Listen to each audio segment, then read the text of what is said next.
What's a good intro? I've never done intros.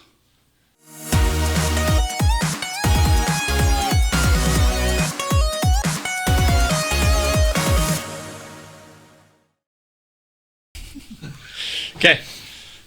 Hi, I'm Joel Clark with Concept Design, co-owner and lead designer. I'm here today with Tony Moceri of Moceri Construction. And today we're going to be talking about Airbnbs. Tony has started 2 of them and has been currently running them for a couple of years now. Yeah, a few years. All right. Yeah. Tony, tell us a little bit about yourself and background and what. Yeah, so Moceri Construction's the main thing, family business that my dad started in the 70s, and now he's retired, and my brother and I operate it as co-owners. I've always been, well, not always, but for the last 20 plus years, I've been in real estate, primarily buy and hold single family residences. And then we've expanded out of that in some other stuff, and one of those areas is into Airbnbs. In addition to that, I coach. That's a big part of what I do. I coach youth sports. I've coached K through 12 and a variety of different sports, and I'm actively in season right now with 2 different sports. And I do some business coaching, and I do some freelance writing. I really like writing and doing that sort of thing. And my wife and I are both entrepreneurial, and we like dabbling in a variety of things. I'm going to talk about her or reference her quite a bit today because she is integral in the operating of the Airbnbs on a daily basis. And I'll reference my brother too because he's also a part of a lot of what happens and is co-owner in one of the Airbnbs my wife and I and he own, and then the other one my parents own, but we fully operate and manage that for him. All right. So that's kind of me in a nutshell. I've got a daughter and a wife and a dog and a cat, and we like to travel and play and have fun, and we're kind of work hard, play hard kind of a family. And you travel in a VW van. I have a 1985 VW Westphalia.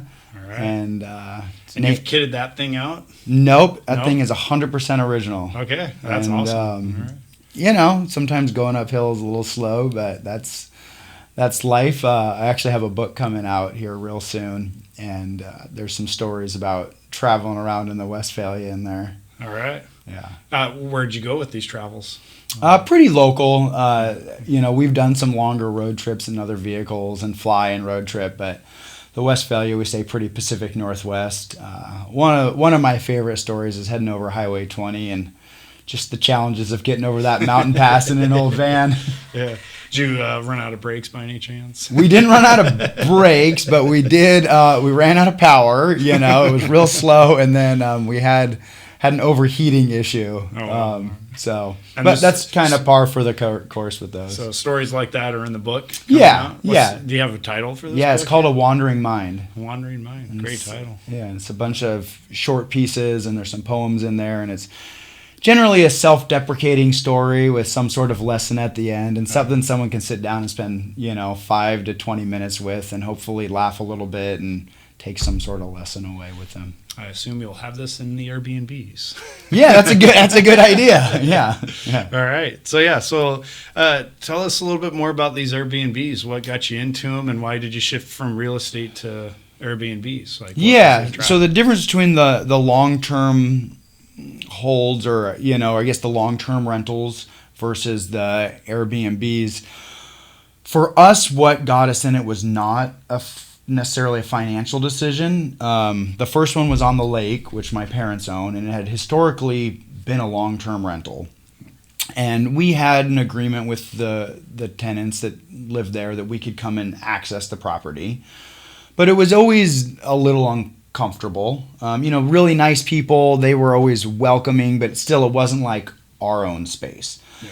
And we had a friend living there for a while, and so that was fantastic for access, and we're just hanging out. And then when they moved out, we kind of made the decision, we don't want to go back to not having access to that property. Right. And so that's when we decided to switch it to an Airbnb, which we knew essentially nothing about. We'd stayed in them, we knew some people that had them, but that was about it. And so we went down the path of, okay, what do we need to do to make this an Airbnb? What does that mean, right? Mm-hmm. Well, we know we need beds. We know we're going to need some silverware. We know, all of those things. One decision we made early on was, do you have electric or gas range? And we decided we wanted to put in an electric range, just because less opportunity for human error. Good point. And so there was decisions like that we had to just kind of get into, and we have the construction background, so going in there and tuning things up was pretty easy for us. But so step one was get it habitable, right? So you're buying linens, you're buying beach towels, you're buying all of those things, and kind of outfitting the place for everything that you would suspect somebody would need. The reality is everything we suspected somebody would need and the reality of what you really wanted at Airbnb were two different things, right? We've learned over the years, and we're continuing to learn what you want to have in the houses for the guests. So give me an example of one that you like. Now that the guests have stayed there, you're like, missed that one. A big one was a flashlight. This property is inherently in a space that the power goes out a lot. Lots of branches. There's not very many houses down the road. And so when the power goes out, it might be out for a long time. Do you guys have a generator?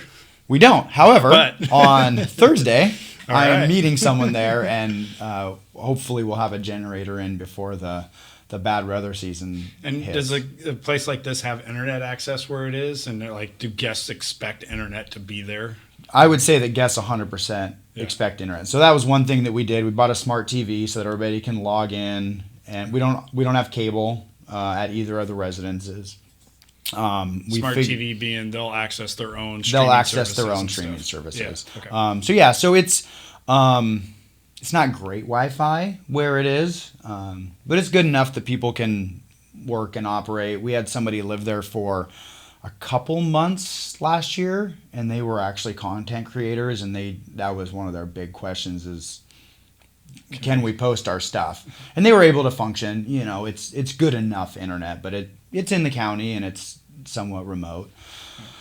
So that was, and so we've just learned those pieces, and we don't put TVs in all the rooms. We have TVs in the living room, and we kind of wired everything to put TVs in the bedrooms. Not necessarily at this one. The other one is a house that we completely gutted, and that one we wired everything and put backing in for TV mounts and everything.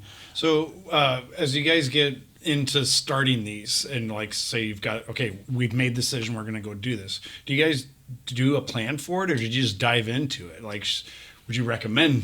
Hence our services, design at least the floor plan or some interior design on. So I'll tell you the two different approaches. The one, the lake, the shape was basically there. Everything's there. We didn't do that much work to it. It was really furnishing it. A rental. Yeah, it was already a rental. Yeah. Okay. We have been. There's a little cabin on the property, and we have been remodeling that, and we've just.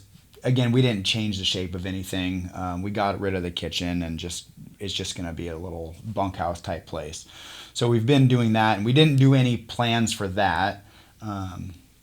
Would it have been more efficient had we? Probably. Now, are you guys doing the work yourselves? We're doing the work ourselves, and we're frankly just doing that as people have time. Yeah. So it's been a pretty slow process. The one on the river. So this house was a property that had been in the family. A family friend had been living there for years and years and years. I think, 25-ish years, maybe 30. And it was a property that we had actually deconstructed a house that we were going to build a new house on. I was 10 years old, and we rebuilt the house on this property. And the house was never finished. He finished off some places of it where he lived, and the rest of it was unfinished, and he was a lifelong bachelor, and that's kind of where it lived. He passed away, and my parents were just going to sell it. They didn't want to deal with it. But again, this was our access to the river, and we didn't really want to give up that. we said, okay, well, do we do a long-term rental with it? And it was kind of too big, in my opinion, to be a long-term rental, just for where it is. And I tend to prefer smaller rentals. I like getting, young families into them. That would require a larger family to. Yeah, it would. Too big a house. Yeah, so too big a house, and then to justify the cost of that bigger house. Yeah. I don't know the demographics where this is located is necessarily what someone would be looking for in that area. So we hem and hawed for a long time about different options, and we decided, all right, let's go down the Airbnb route. And you'd already done the Airbnb with the other one? So that was in process, and so we knew what that life was like. Okay.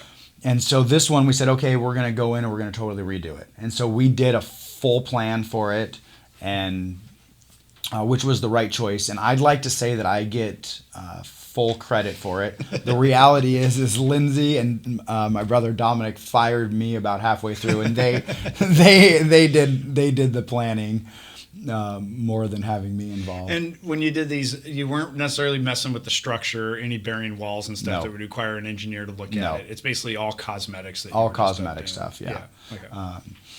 So it was all cosmetic stuff, but pretty dramatically so. Like I say, I mean, half the house was studs, and so, it really wasn't a point that it needed essentially everything cosmetically. And you added a couple electrical outlets or whatever that gives you the internet and certain. Yeah, and so especially some things like running, power to the exact spot so that we can have the TV mounted up, and things like that. So when you guys finished the river one, what is and we'll go back to the lake one too, but what's the experience? So in shaping these houses and these, you're going to have kind of high turnaround with different clientele. So you want them to paint an experience that would be different than any other thing on the market, so to speak. So did you guys consider that, or what goes into the philosophy in that process of what do you shape and how did you arrive at what you guys did, and what are some of the cool features you guys ended up putting in? Yeah, well, I would say just from a strictly functional standpoint, when we do our long-term residential rentals, we're always installing materials that are durable and that someone would want to live in on a daily basis. For an Airbnb, we also wanted that durability. You want a little bit of a wow factor for the pictures, and you want to pick products that are easy to clean, because these houses are getting top to bottom cleaned, often once a week, sometimes multiple times a week. Sometimes they're longer stays, and so it's every couple weeks. But so you really want materials that are going to hold up to that. So from a practical standpoint, that was part of it. And then we really wanted, and again, the one on the lake, we did fewer cosmetic changes too, and it kind of is what it is, which is it's a bit of a cabin in the woods on the lake. Although it is nice, it's hardwood and slate flooring and tiled countertops. So it has like a northwest. Yeah, definitely a northwest, and it's like a half A frame.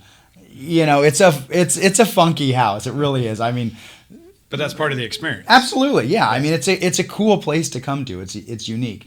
The river, the fact that we got to make all the decisions, we really wanted it to be a place that people want to come back to year after year. And so we've got solid surface countertops everywhere, and nice showers, and just really, but also we wanted to kind of keep with the cabin feel.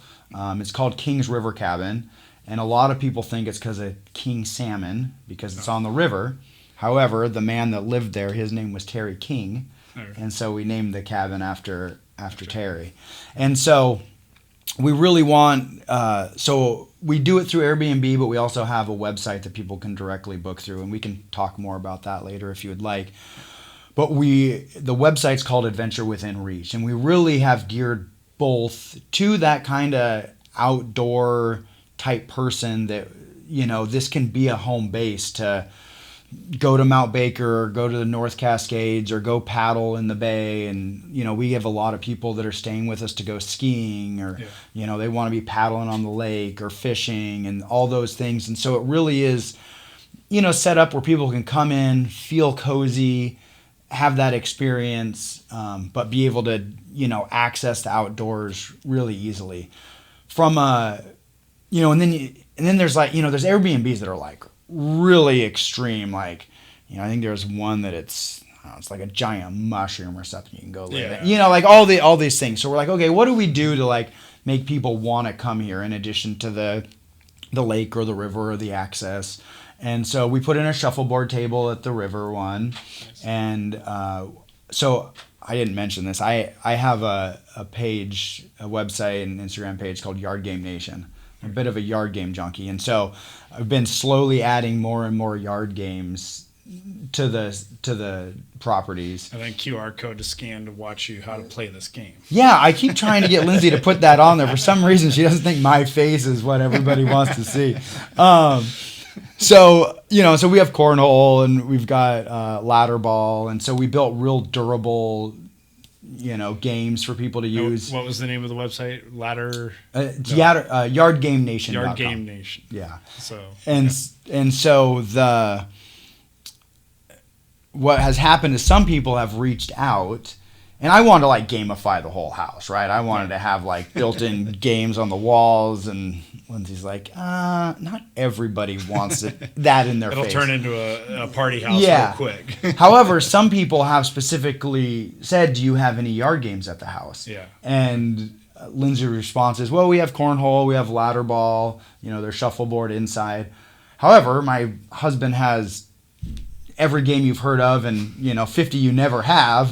Do you want any there? And so we've done, I'll go and put out 5 extra games for them and set them up and have them there for people. And that's so cool. We really do try to customize the experience if we can. And it's interesting. Some people book and there's a lot of communication. Yeah. They and my wife are communicating, back and forth a lot, and they have questions and they're preparing for something and all these things. Other people you hear almost nothing, which is fine. Sometimes it's a bit unnerving to not know, but that's a big part of it, is just being okay with these people are going to show up. They're going to do whatever it is they do. Yeah. And then you go in after and you hope the house is still standing. I was going to say, so let's talk a little bit about like in the experience of doing this. Do you have any of these experiences that you did not know and it's like a horror story versus like, I'm guessing the average renter or vacationer, traveler is going to be respectful of the home and respectful of it. But I'm sure that we get the occasional that didn't do so great. Yeah. So do you have any stories? Yeah. So, and again, I would say 95% have been great. I'm going to knock on wood here, even though I'm sure that's screwing up the audio and shaking everything. Most everybody's been great. We had one that clearly they must have been playing beer pong. In there, and there's beer spilled on the wall, and took things a little further than I'd say. They weren't treating the home as if it was theirs, and they probably went a little further than we would have liked. We've had people that, the one on the river sleeps 10. Oh, wow. And we cap it at that, and the neighbors sent a message that said, well, there's more than 10. Looks like there's a party going on in the backyard, and it turned out it wasn't that big of a deal. I think they were having a birthday party and they invited some other people. But you're trying to be respectful to the neighbors and you're trying to care for the house, and you have a septic system that's only designed for so many people, and all of those pieces. If you've got more people going through the house and bringing in dirt, cleaning costs more, and there's a lot of real expenses that can add up very quickly. And so the beer pong people was probably one of the worst. We had one that it was I'm going to say harmless, but they had taped like a sign up that, I don't know, said happy birthday or something. And when they ripped the tape off, it ripped the drywall, the drywall paper off the wall. So now you're in a patching situation. That person did without much of a fuss. They said, send me the bill and I'll pay for it. And through Airbnb, there are processes and steps to covering those sorts of things. But it's certainly much simpler when a guest says, yeah, no problem, that was my mistake. We had somebody keep it off the books of an exchange through Airbnb. I would say the most common thing is people walk into screen doors. Okay. Yeah, I mean... guilty. Yeah, absolutely right. guilty. It might be hard to see the mesh. Yeah, absolutely. Got to put the fluorescent tape on. Yeah, we were thinking about like stitching something, in it. Just a sign or something. Yeah. So that's something that has happened. And, other than that, I mean, we have had people bring pets when they weren't supposed to. We do have pet-friendly rentals, but you're supposed to. There's a fee for having a pet. Yeah, and just we have rules with pets that they don't get on the furniture and those sorts of things.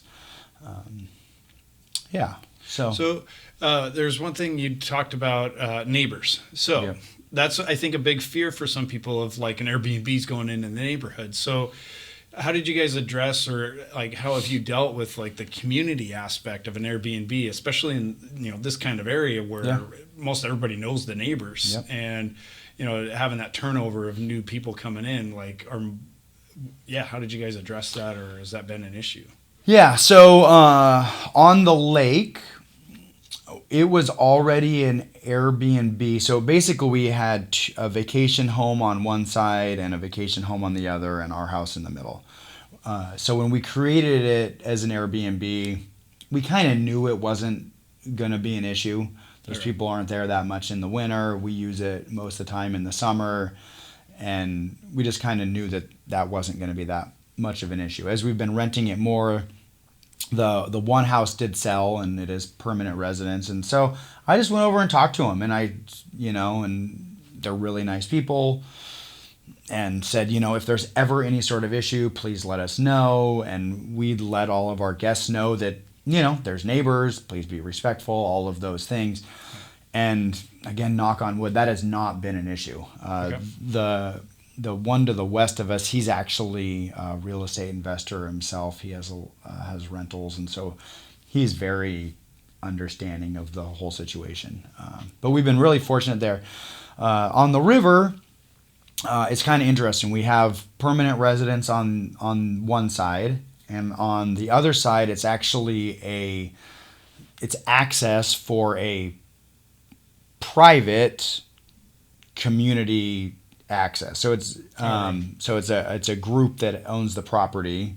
It's in a trust, and that they have access to the river there. So that was part of the discussion. Is when we decided to do this, I talked to both parties and just said, here's what's going to be happening, and there's going to be people at the beach that maybe you don't know, and we just kept it real positive, real transparent, and there hasn't been any issues. Actually, the president of the association that has the access, they've had family members stay at the Airbnb now. Oh, cool. And that's one thing that has happened, that we're really involved in the community. We live close by both of them. We kind of live in between them, and so we know people, and it has become a bit of an opportunity that when people are bringing family to the area, there's no lodging out there. Yeah. And so it really is a resource for the community. It brings people into, and again, I can go off on tangents a little bit, but there's local restaurants and stores. Actually, and so that's another question I've got for you is,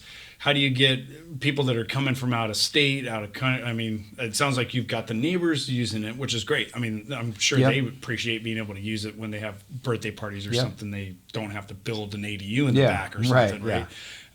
But then, there's probably breweries nearby. Like, how do you get them to be aware of, like, hey, if you do want to go do these things, here's these other spots. I know Google's a great source, but we have our favorite spots. and places where we know the owners, and some of the owners have even been our customers in the past, and so and I've, it's real tight knit, and so we have a piece of paper that says these are our favorite places to go. This is what you can get here. This is what you can get there. Here's different places you can go, and so we do offer that sort of thing, and the plan is to make our website, the Adventure Within Reach website, more of that resource, and even a place where people could come to say, here's an excursion you could go on, and those sorts of things. Great, shared their experiences. Yeah, the reality of where that lies in the priority list and that getting done. We haven't gotten all the way there yet, but no, we definitely try to have the Airbnbs be an add to the community, right? And so they're supporting the local businesses, and they're shopping at the local grocery stores or the local family farms and those sorts of things. So do you get feedback from those companies, and do they say in their mind it's a positive form? Yeah, and there's a local wedding venue that we've referred each other back and forth that's been great, and absolutely, and we tag each other in social media posts from the different places, and it really is and again, not that I don't know how much we're moving the needle, but it's nice to just have that support, and everybody walking through the door and spend a little money helps. Yeah. Well, and it sounds like the process and what you've done, it sounds like you've checked all the boxes of what's needed to make a successful Airbnb. But I will say, was there any process that was oh my God, next time I do this, I'm going to add this to that checklist to make it smoother, because it was just a headache? Yeah, I mean, Lindsay would probably be better at answering this question, but I know, so we have 2 sets of linens. So laundry takes forever. And so to be able to come in, change out the linens, make the beds, sometimes it's possible to get all the laundry done while the cleaning's happening. Sometimes it's not, so sometimes the laundry comes back to our house to get finished if there's not enough time. So that was a big one. Linens, having an extra, enough towels, all of those things for that turnover. Because we do try to have a day buffer in there in between to make it all happen. It's Lindsay with some help. She does have help cleaning these, but it's tough. It's not a full-time job for anybody, which means it's getting fit in, right? And if someone checks out at 11 and is checking in at 3, that is a really, really tight window to actually make that happen. And we've only had that scenario a couple of times. Usually there's But you're walking out the back door, so they're coming in the front. Yeah, basically, and Lindsay is very particular about having the place just spotless, and so it takes a lot of time to clean it every single time. And I think as previous Airbnb renter, I do appreciate, you can tell when somebody's gone through, and even doing the little extras on the pillow kind of thing, right? You do notice the difference. I've stayed in one that you could tell was a converted shop, that I'm pretty sure did not insulate correctly, and you could smell my nostrils just stung. And so now I take a air purifier with me anywhere I go, just in case. None of the reviews had mentioned it, and so this was one of those where make sure you insulate your projects correctly, people. Because people have sensitivities and stuff. And so do you guys have do people put in I'm allergic to XYZ? Is that ever an issue? We have, and there was one. They had some really specific concerns, and how do you accommodate that? Well, on those ones, they were so far that we just said, this may not be the right place for you. I'm not sure we can guarantee that all of these. I think it was something with the fabric in the sheets or something, and that's a real thing. Absolutely, it's a real thing, but it's not something that the general public deals with daily. And I think the reality is we didn't know that the answer was 100% yes. So we just hedged on the side of caution and said, probably not. Yeah. Can't guarantee it. But we did think about a lot of those comfort things though, and I think having the construction background of doing this our entire lives, helped. So we put in ductless heat systems so that we had, AC, heating and cooling, so that is, a very comfortable environment, those sorts of things.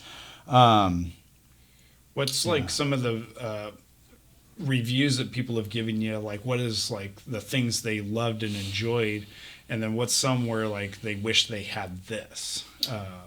Yeah, well, I will say from to give my wife credit, we have had lots of, this is the nicest Airbnb I've ever stayed in. Nice. This is probably not the right term, but she's like a super duper host now. So there's super hosts that get you to a certain level that now you're people can search out super hosts. And now she has elevated to there's a level even beyond that. A super duper. That's what I call it, a super duper. I'm sure Airbnb is going to send us an email. Right. Yeah. It'd be fantastic if Airbnb. It's platinum and diamond and gold. Yeah, exactly. So, and a lot of it is just that cleaning, the being conscientious about what things people want.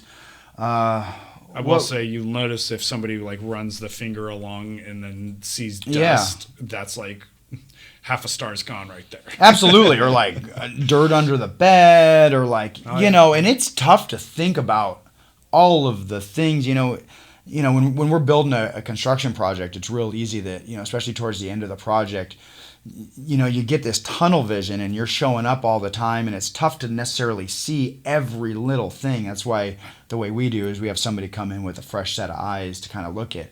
And you get that when you're cleaning an Airbnb every week too, right? It can be hard. Do you have a checklist or something? You betcha. Okay. You betcha there's a checklist. And then really Lindsay comes through, and she's kind of the quality control to come in, and she's the fresh set of eyes. She's the fresh set of eyes. And she is in there cleaning some, but at this point, once we went to 2, and she has her own businesses and coaching and all the things too. So cleaning always wasn't real life. And the percentage of that goes to Airbnb and cleaning, and is that 25% of the cost, or 50% of the cost goes to that? So it varies. Don't hold me to this number, because off the top of my head, I believe the lake is $150 cleaning fee. Okay. And it's a smaller space, and then the river is a $250 cleaning fee. Yeah. And that's just fixed. It takes us, and we're paying people to do the cleaning. Yeah.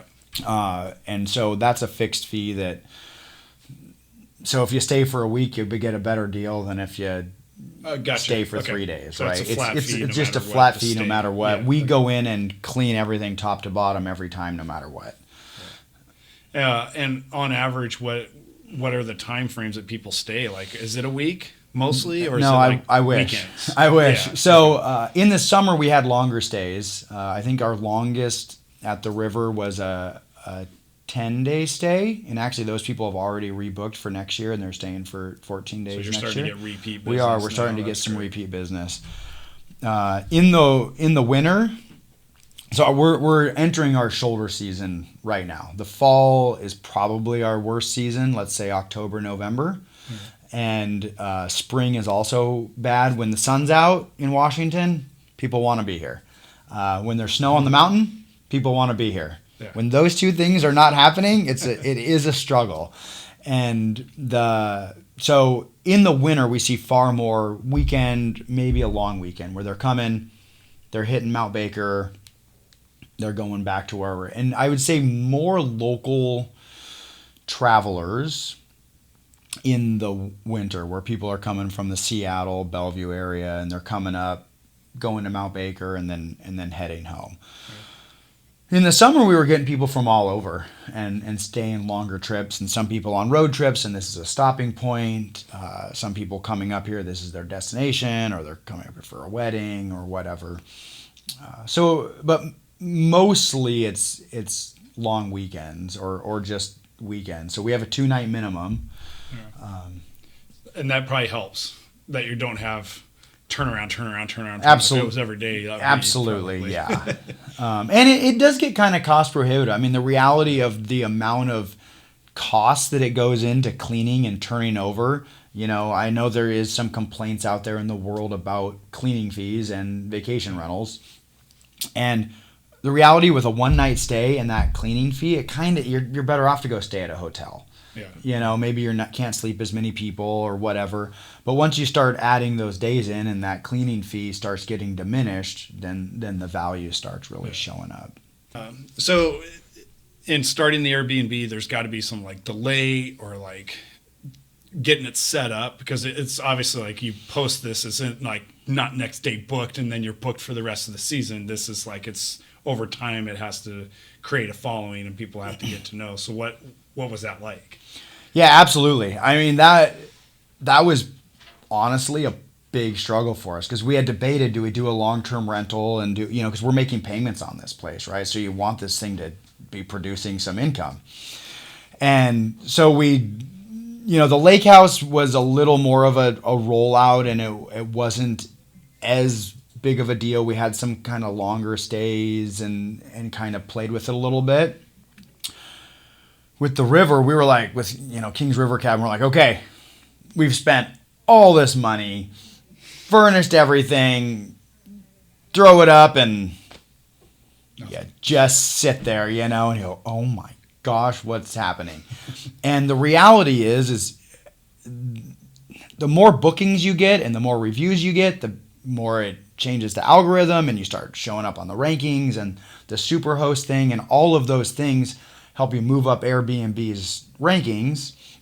And I know there's all sorts of other tricks too. I'm not an expert on Airbnb Lindsay SEO. She might know more. Yeah. We're probably not as active doing those things as maybe we could be. Gotcha. Okay. I know that there's a lot of SEO type things you can do just to rank higher on Airbnb. Mm-hmm. So we roll it out there, and the first winter we got some bookings. Is mainly those like 2-night stays, and we generated a little bit of income, and then the summer was okay, and then crickets in the fall, and it really took us, I'm gonna say, 6 months before we started. And it was more fall when we kind of launched it. So it was probably really until June, July. So more like almost 9 months. Almost 9 months before we started like, okay, this month was a good month. And then it was slow again. And I would say it took us till our second year before we really were like, okay, this is feeling like the right decision. Up until then, we were like, I'm running the QuickBook reports, and my brother's like, maybe this should just be a long-term rental, Tony. And I go, yeah, maybe it should be. And fortunately, we are at a point now where it is not a get-rich-quick scheme, and it is not a passive investment. It's a very active investment. But I will say that now it is finally feeling like a good investment. So do you know about how many stays it took to kind of climb up? Was it like 50 stays, 10 stays, review count maybe? Yeah, I don't know, but if we say we're averaging one a week, it probably was in that 50 stay before we really started. Yeah. And I think Lindsay getting to that Superhost status and having all these 5-star reviews and those sorts of things definitely helped. And now we're getting these repeat bookings, which is, that's awesome. That's a big deal to have someone booking almost a whole year in advance. Yeah, absolutely. It makes you feel better that now you're just filling in around as opposed to having this month of nothing.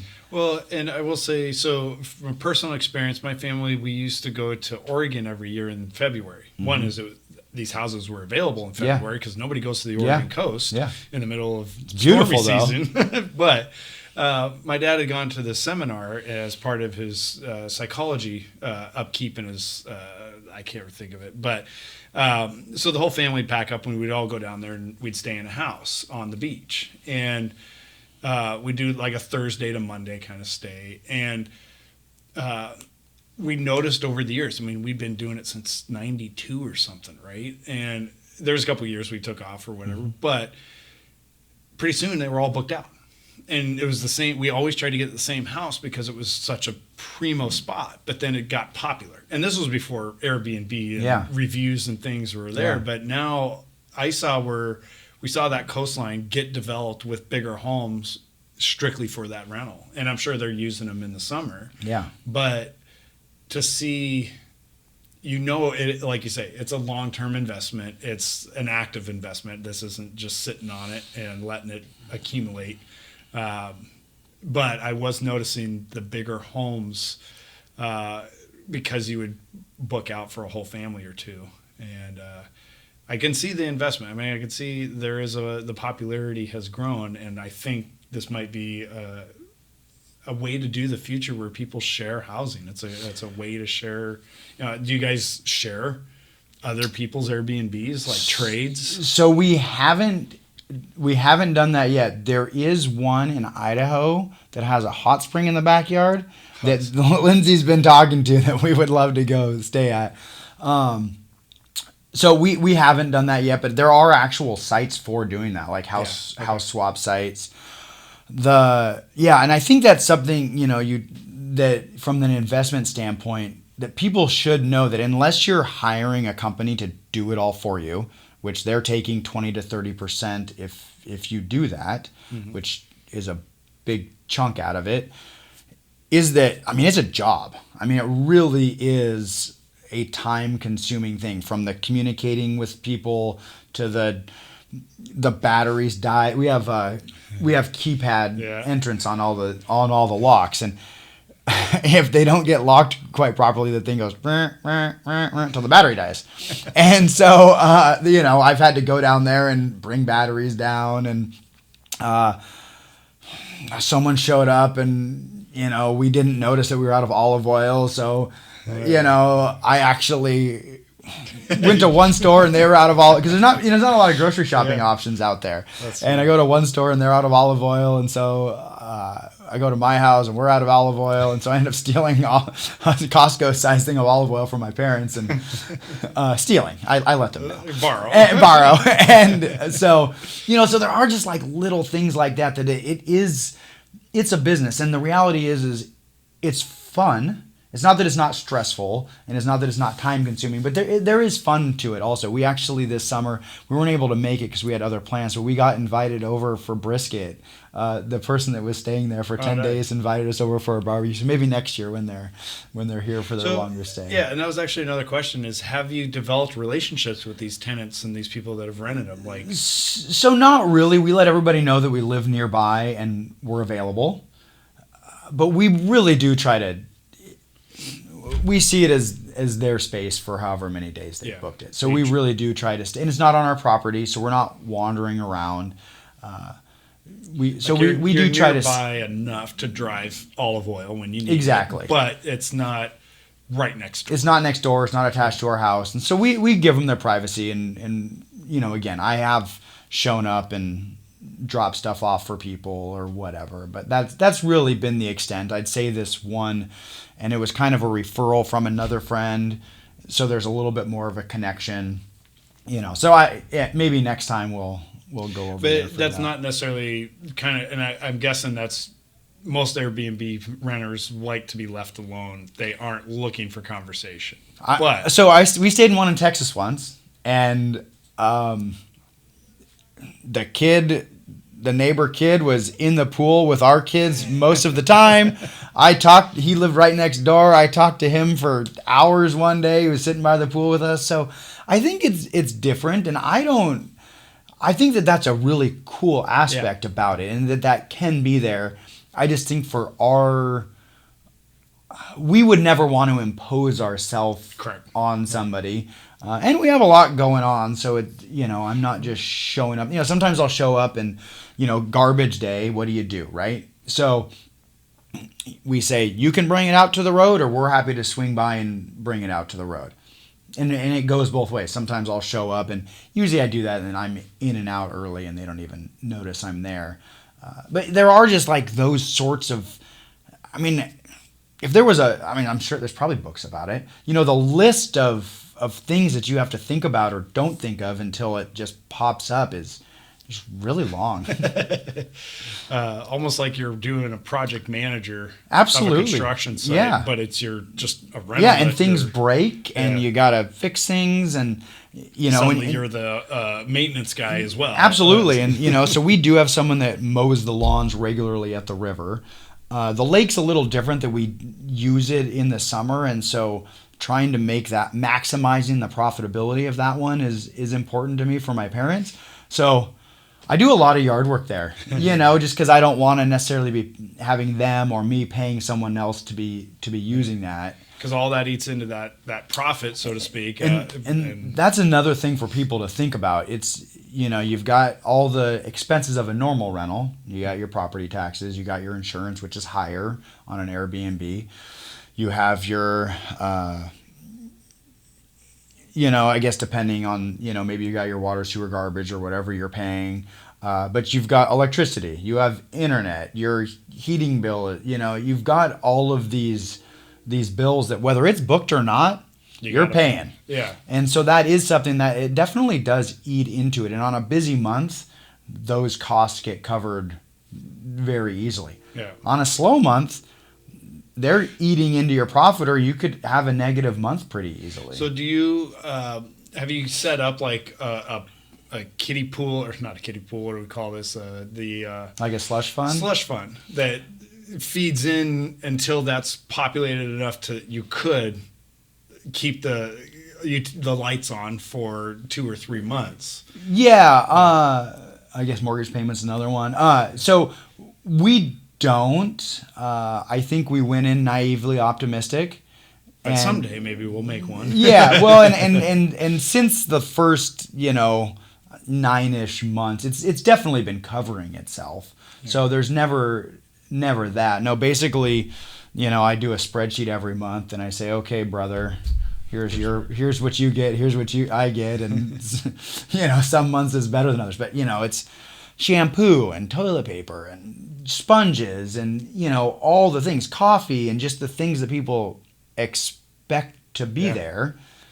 And I mean, you get strange things like people show up and all the toilet paper's gone the first night, and they go, "Do you have any more toilet paper?" And you go, "Man, there were 6 rolls. We thought adequate." And so what you do is, what we have done now is, and again, this is just that learning. We say we provide you with a starter pack of paper towels, toilet paper. Sorry, I hit the table again.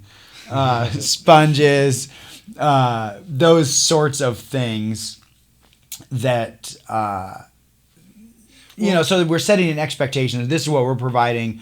Here's the local grocery store should you need any other supplies. Okay. And that's probably good, because if you don't state that up front, then they say, well, you never, you said you provided these things. And we didn't go back at them at all. I just ran more supplies down there. We didn't in that situation. Next time we've got a new paragraph in there. Yeah, exactly. This is what we provide.